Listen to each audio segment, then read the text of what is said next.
personally a DACA student, and since I was 4.5, I came to this country, immigrated to this country, and I don't know any other country but this. So if DACA is ended, that puts me at the risk of getting deported. If I get deported, I'm going to be placed in a country where I don't really know the culture, where I don't really feel at home.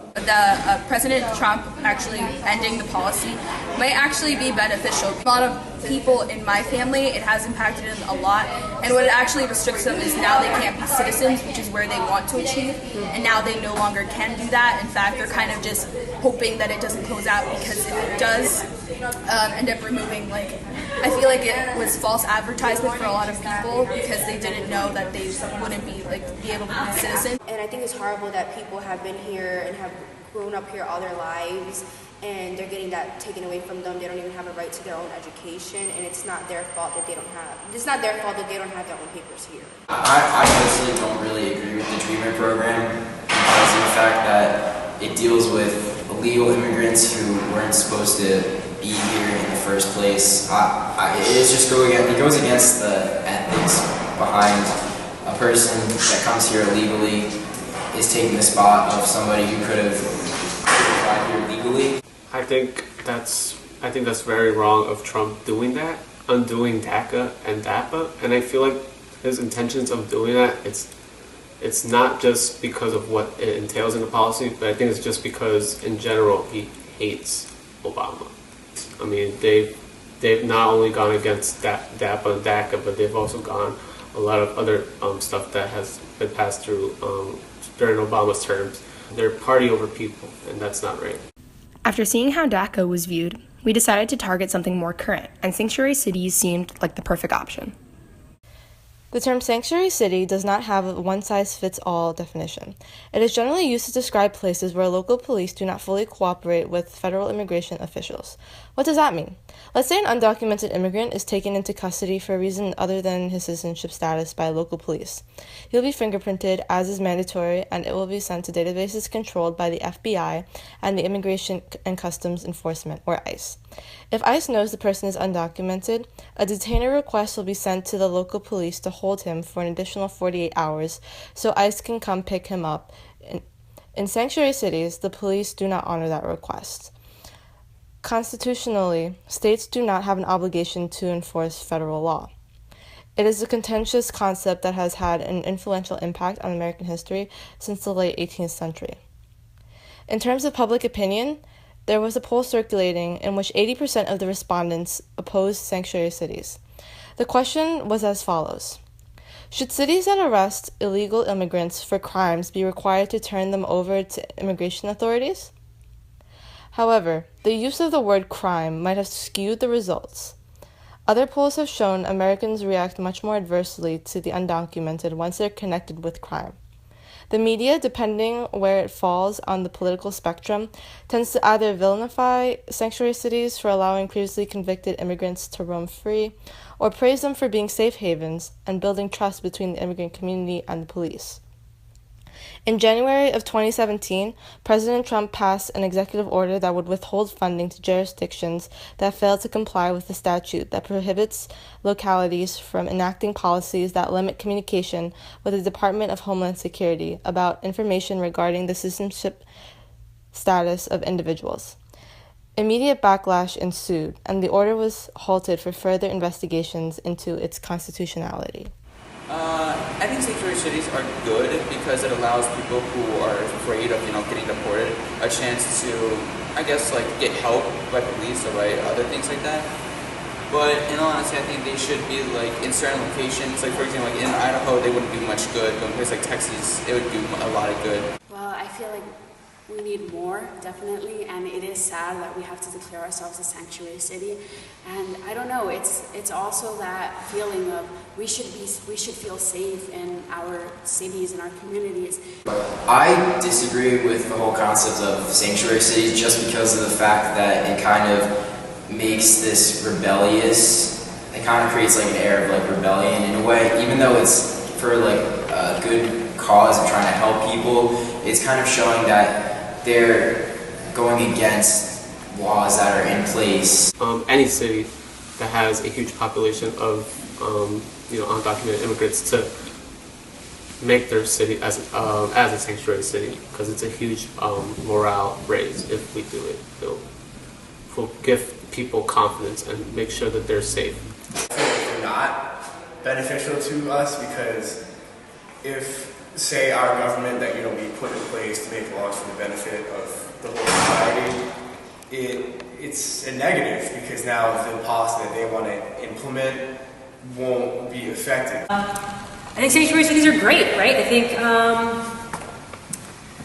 they get a bad rap as being a hippie policy, which is totally not true. A sanctuary policy is exactly what you make it. We have had the great pleasure of having been a key partner in passing the sanctuary policy in both Newark and Jersey City.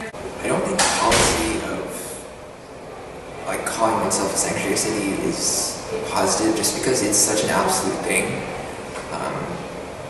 Because if a person is undocumented and actually commits a very serious crime, I think they should be deported. I think the city should cooperate. But in the case of minor incidents, I don't think they necessarily need to cooperate.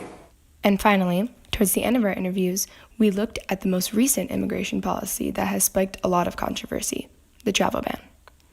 On January 27, 2017, President Donald Trump passed Executive Order 13769, known worldwide as the travel ban. The order attempted to suspend immigration from Syria, Iran, Iraq, Libya, Somalia, Sudan, and Yemen for 90 days. As a result, several people were blocked in airports and unable to enter the country. Many Americans felt that since these countries were majority Muslim, and because Trump had made many comments regarding Muslims during his campaign, that the order was discriminatory and prejudiced. The trend throughout various polls has found the majority of people across the political spectrum disagree with Trump's decision. Protests and movements against the order sprang up in no time, and media played a large role in its opposition.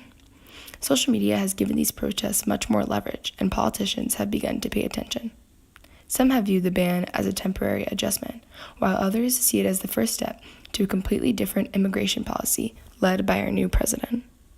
In times of so much disagreement and debate, how have those around us responded to the issues? Personally, I feel like the travel ban, I understand its purpose or its supposed purpose, but I feel like it was the wrong way to go, considering at the time what was happening and still is happening in Syria and other countries.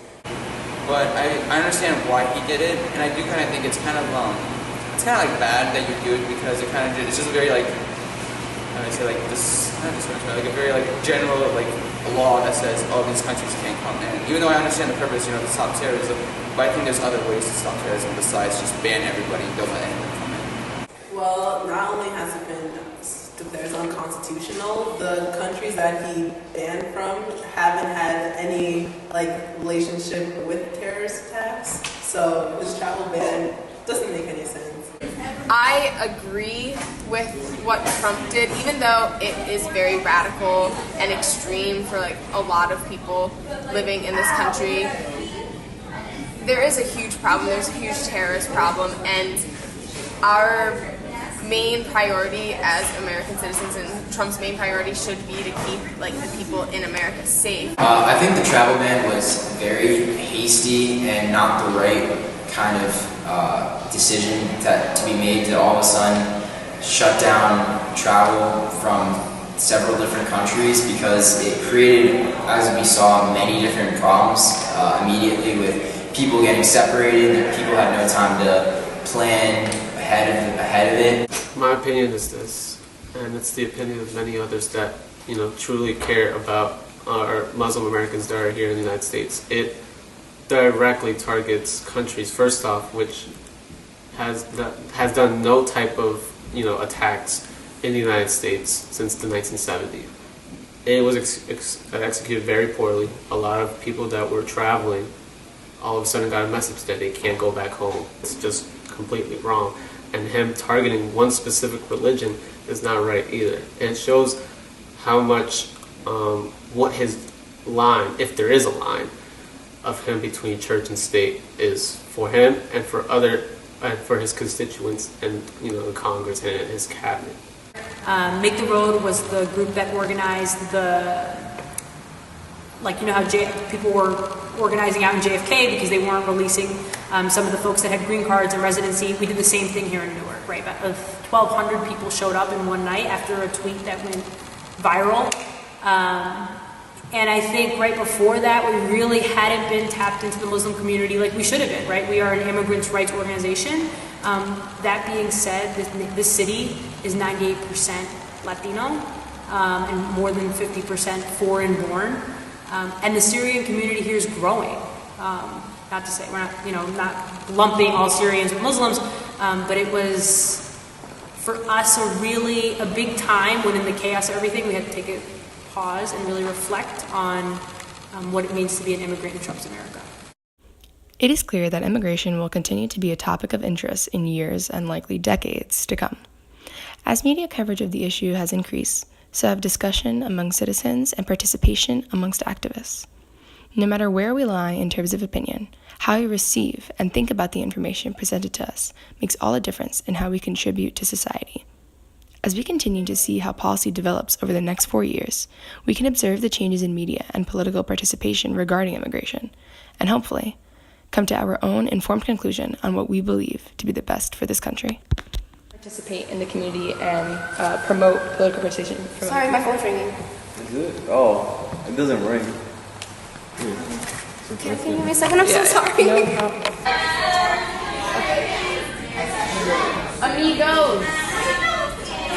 Shannon, excuse me, everyone was polite for your interview, so if you could please be quiet.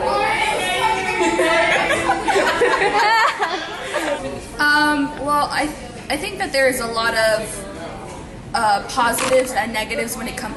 Sorry, there's a lot of. I'll just start from the top. Yeah, good. Yeah.